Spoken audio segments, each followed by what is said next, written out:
Hey guys, DR here, and today I'm going to show you how to fix a broken snowblower.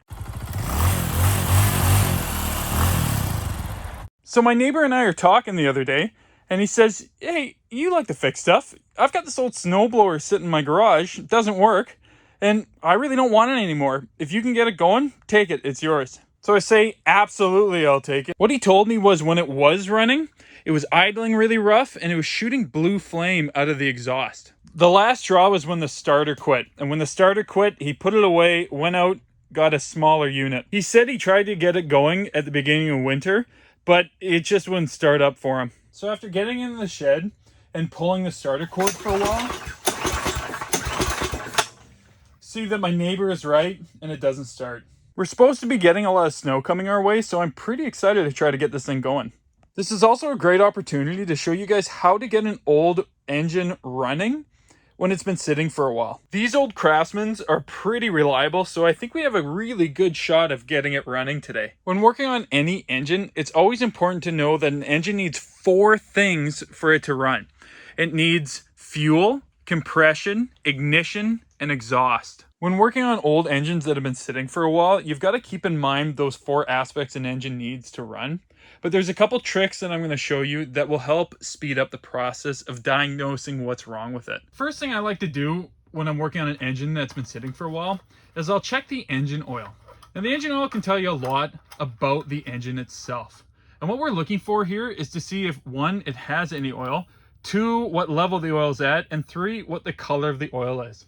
I'm looking at our oil here now, and it's a brownish color. It's kind of a dark black color. Now that's not great. What you want is kind of a clear amber color, but it does have oil, and although it will need to be changed eventually, this is fine for us now. Now I'm also looking at to see how full it is. And looking at it here, you'll see in the top of the dipstick it says fill, and at the bottom here it says add. We have plenty of oil here. Now if it was at the bottom and was just barely touching, we just barely had a little drip at the end, I'd be concerned, because that means that this engine was probably run without any oil in it, or there's a leak that we have to be concerned about. When looking at the color of the oil, you also want to take note to see if there's any silver flakes in it. The silver flakes indicate that there are metal fragments inside your engine, and that could mean that there's something seriously wrong with it. In this oil here, I don't see any silver fragments or any metallic shavings, so it's safe to assume that there are no metal fragments inside the engine, and the engine's probably in okay shape. The second thing I like to look at is the fuel.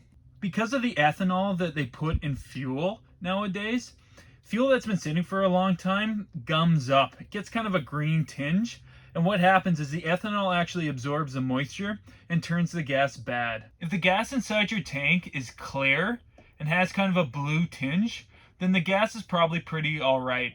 If the gas has kind of a green tinge and smells a little funky, then it's best just to drain it. Now it's good practice to drain the gas in a gas tank of an engine that's been sitting for a long time anyways.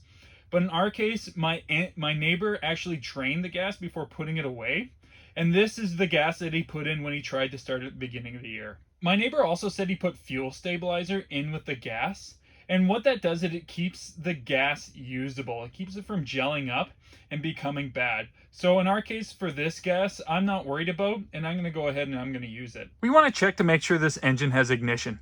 And to do that, we want to take a look at the spark plug on the top of the engine right here. The spark plug is an essential part of the ignition system because it's what can bust the fuel inside of the cylinder. On small engines like this, it's not uncommon for a spark plug to get dirty, because it constantly sits in an area that has moisture. I mean, this is a snowblower. It's constantly working with moisture, so it's really, really not uncommon for the ignition system or the spark plug to get dirty or corroded. Pulling out the spark plug will not only let me check the condition of the plug, but it'll also let me check for compression. You really don't need any expensive wrench sets to be able to take out a spark plug.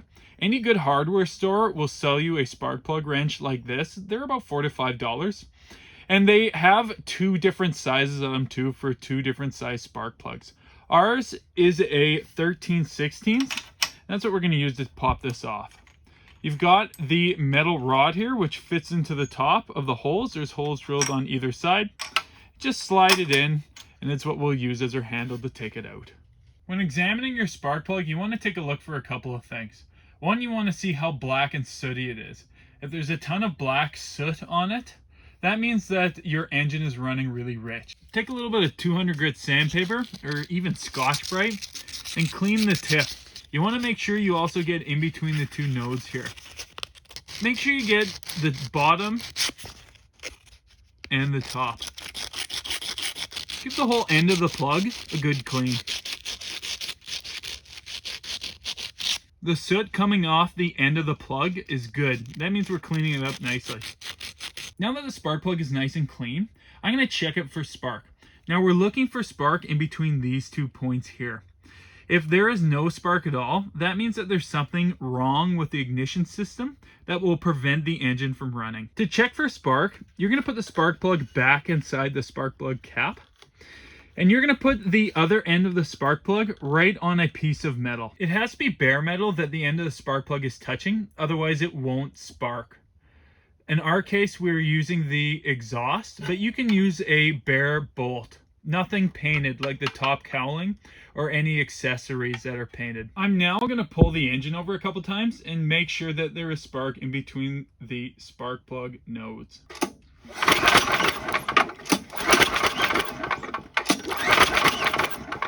The spark being produced by this plug was nice and blue, so we know that it's working well. Now that we know that the engine is sparking, let's check for compression. To check to see if an engine has compression, normally you'd use a compression tester, but not everyone has one of those. If you don't have a compression tester at home, don't worry. Here's a little trick to help you to check to see if your engine has compression. So here's a fun fact for you. The average human actually can't hold back 100 psi worth of pressure. So that means if you take your finger and push it down in the hole where the spark plug goes and pull the engine over a couple times, if you hear air passing your finger and feel it, that means your engine has enough compression to run. If you can hold back the pressure created by the piston, then there's definitely something more seriously wrong with your engine. For my engine here, there's tons of compression because I can't actually hold it back and I can hear and feel the air escaping across my finger. With this engine producing a lot of compression, I'm gonna go ahead and put the spark plug back in. When tightening up the spark plug, it does not have to go in very tight. In fact, the rule of thumb is as tight as your pinky can hold. Any more than that can actually damage the spark plug. Last but not least, make sure we put the spark plug cap back on. Nice and snug. So far on this engine, we've checked to make sure it has oil. We've checked the quality of the fuel. We've checked to make sure the ignition system is working. We've checked the compression.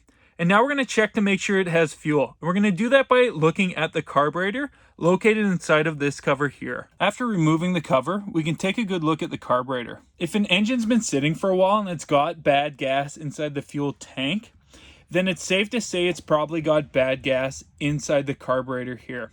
Now, bad gas, when gas goes bad, it congeals all the passageways that allow the fuel to flow through the carburetor into the engine. And the carburetor is what actually gives the engine fuel and allows it to run properly. Now, 99.99999% of the time, I'll take the carburetor off if an engine's been sitting for a long time with fuel. In our case here, this engine was stored with no fuel, and the fuel that's in it was put in just at the beginning of this year. So I'm going to check the fuel inside here without taking the carburetor off. Now every carburetor is different, but on all carburetors you'll have a little valve or screw at the bottom of the float bowl that will allow fuel to flow through it if the screw is unscrewed. On my carburetor here, I can check the fuel by this pin here. This pin has a spring on it. If I push down on it, fuel will actually come out. I'm going to dump some of this fuel into a container and have a look at it. Looking at the fuel in my container, I see that it's got a bit of a yellow tinge in it, but I'm not worried because my neighbor actually put fuel additive in it, like I said, the fuel stabilizers that will help the fuel. Any particles in the bottom there are from the container itself. If you have a very clean container and you see particles like that, that goes to show that the carburetor is probably really gummed up and you'll have to take it off and clean it thoroughly. I looked this carburetor over and it looks really good, but I did notice right here that the fuel air mixture screw is actually loose.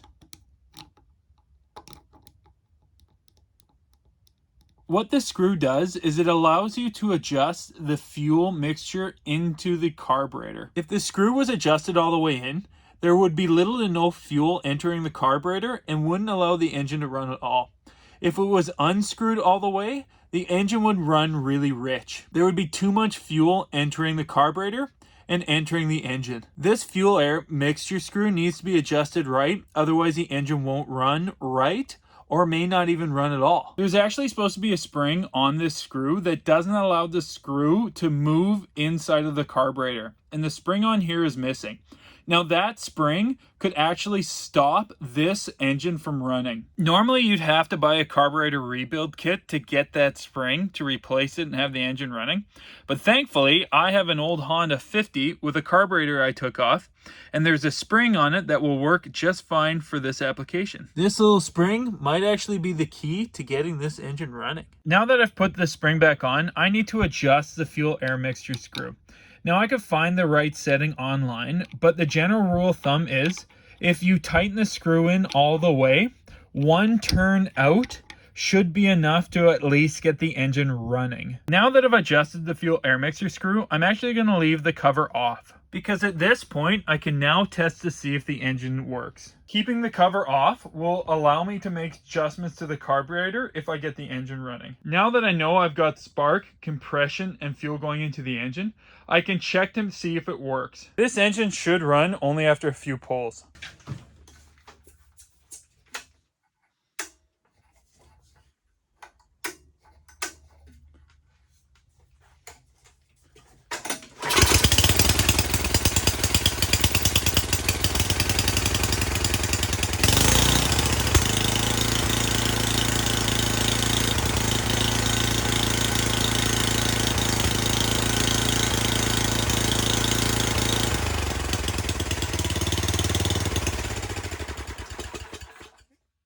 Sounds pretty good. One pull and this engine fired right up. I can't wait to test this thing tomorrow when we're supposed to get all the snow. I still have to put the cover on and I'm going to clean it up a bit, but for tonight, this engine runs great. Can't wait to test this tomorrow because I'm really excited not to shovel for once and have something to do the shoveling for me. Well, I hope you enjoyed this video. This has been R&R Restoration.